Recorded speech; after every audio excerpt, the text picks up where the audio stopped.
नमस्कार, स्वागत आहे तुमचं माझ्या आणखीन एका कुकिंग ब्लॉग मध्ये। बाजारात छान असे ओले काजू आले आहेत आणि आज मी डब्यासाठी ओल्या काजूची भाजी बनवणार आहे। ही भाजी मला माझ्या आईने शिकवली होती, पण तिच्यासारखी भाजी मला अजूनही जमलेली नाही। तरी पण मी आज तिच्यासारखी भाजी बनवण्याचा नक्की प्रयत्न करेल। चला तर बनवायला सुरुवात करूया। मी बाजारातून ओले काजू आणले होते। हे अशा पद्धतीचे ओले काजू असतात। मी हे पाव किलो आणले होते। त्यातले मी थोडेसे घेतलेत आणि थोडेसे ठेवून दिले आहेत। आता याच्यामध्ये हे सोलण्यासाठी याच्यामध्ये आपल्याला गरम पाणी घालायचं आहे। तर मी 1 ग्लासभर याच्यामध्ये गरम पाणी घालते, म्हणजे याची सालं पटकन निघून जातील। 5 ते 10 मिनिटं हे आपल्याला छान गरम पाण्यामध्ये भिजत ठेवायचे। काजू भिजतात तोपर्यंत आपण इथे काजूच्या भाजीसाठी वाटण तयार करून घ्या। तर कढईमध्ये मी 1 चमचा तेल गरम करण्यासाठी ठेवलं होतं। आता याच्यामध्ये एक मीडियम साईजचा कांदा मी उभा चिरून घेतलाय, तो टाकायचा आहे आणि छान परतून घ्यायचं। आपल्याला इथे त्याच्यासाठी वाटण तयार करायचंय कांदा खोबऱ्याचं।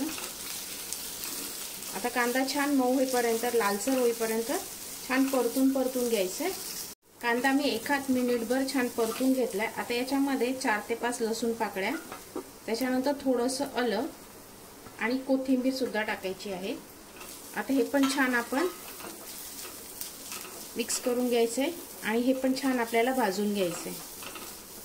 1 मिनिटभर मी लसूण, कोथिंबीर आणि आलं कांद्यामध्ये छान परतून घेतले। आता याच्यामध्ये ओल्या नारळाचा चव टाकायचा आहे, म्हणजे किसलेला ओला नारळ 1 पाव कप आहे, तो टाकते। हे पण छान आपल्याला भाजून घ्यायचे। खोबरं पण मी 1 मिनिटभर छान परतून घेतले। आता गॅस बंद करते आणि हे पूर्ण थंड करून घ्यायचे आणि आपल्याला मगच मिक्सरला हे छान बारीक वाटून घ्यायचे। काजू छान 10 ते 15 मिनिटं गरम पाण्यात भिजत ठेवले होते। आता आपण हे सोलून घेऊया। गरम पाण्यात टाकल्याने लगेचच सोलले जातात। हे बघा, अशा पद्धतीने थोडंसं प्रेस केलं का लगेचच ते सोलले जातात। अशाच पद्धतीने मी सगळे सोलून घेते। काजू सगळे सोलून घेतले आणि 2 वेळा मी स्वच्छ पाण्याने धुवून घेतले। आता कढईमध्ये 3 चमचे मी तेल गरम करत ठेवले। तुम्ही तेलाचं प्रमाण कमी केलं तरी चालेल। तेल छान गरम झालं की याच्यामध्ये तमालपत्र टाकायचे। मी 30 कढई घेतली आहे, त्याच कढईमध्ये मी तेल टाकलंय। आता याच्यामध्ये एक छोट्या साईजचा कांदा छान मऊ होईपर्यंत आपण परतून घ्यायचे। त्याच्यामध्ये 1 मीडियम साईजचा टोमॅटो बारीक चिरून घेतलेला, तो सुद्धा टाकलाय। हाही छान मऊ होईपर्यंत आपण परतून घ्यायचे। कांदा आणि टोमॅटो छान मऊ झाले। आता आपण याच्यामध्ये जे वाटण केलं होतं ते टाकून घ्यायचे। हे पण छान मिक्स करून याला तेल सुटेपर्यंत छान परतून घ्यायचे। वाटणाला छान तेल सुटायला सुरुवात झाली आहे। आता याच्यामध्ये आपण मसाले घालून घेऊया। मी इथे 2 टेबलस्पून मालवणी मसाला घालते आहे।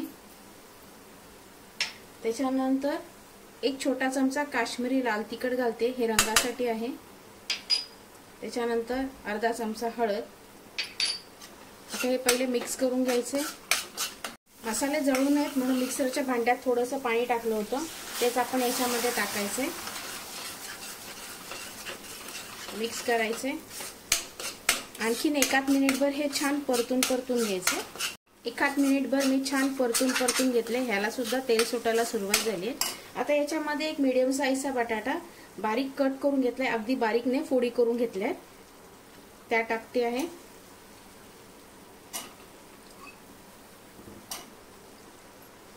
मिक्स करायचंय। याच्यामध्ये 1 अर्धा ग्लास मी गरम पाणी घालते आणि बटाटा थोडासा शिजवून घ्यायचा आपल्याला। मिक्स करायचे। झाकण ठेवून 5 मिनिटं आपण याला शिजवून घ्यायचे। 5 मिनिटं बटाटा छान वाफवून घेतलाय म्हणजे भाजीमध्ये। आता याच्यामध्ये आपण काजू टाकायचे, मिक्स करून घ्यायचे आधी।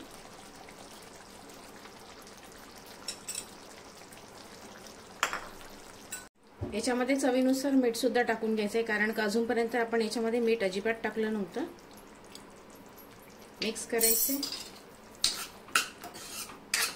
आणि याच्यामध्ये मी 1 ग्लास पाणी टाकते। कितपत घट्ट पातळ हवे त्या अंदाजाने मी थोडीशी घट्टसर करणार आहे। वरतून थोडासा गरम मसाला टाकायचा, 1 अर्धा चमचा, ऑप्शनल आहे, नाही टाकलं तरीही चालेल।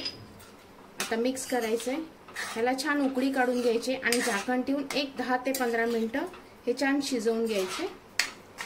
भाजीला छान उकळी आली आहे आणि रंगही खूप सुरेख आलाय। आता गॅस मीडियम फ्लेमवर करायचा आहे, झाकण ठेवून हे छान 10 ते 15 मिनिटं आपण शिजवून घ्यायचे।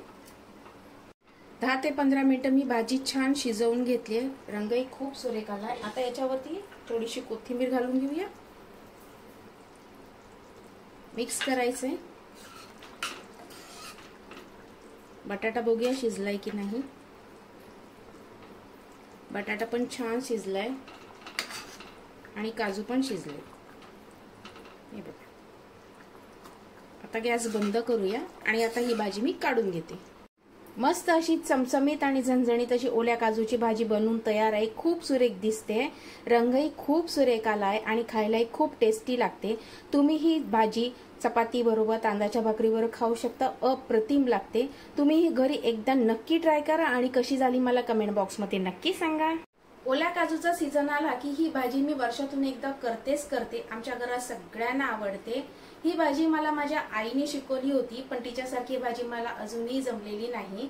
मी नक्की प्रयत्न करीन तिच्यासारखी भाजी करण्याचा आणि मला खात्री आहे का मला तिच्यासारखी भाजी नक्की जमेल।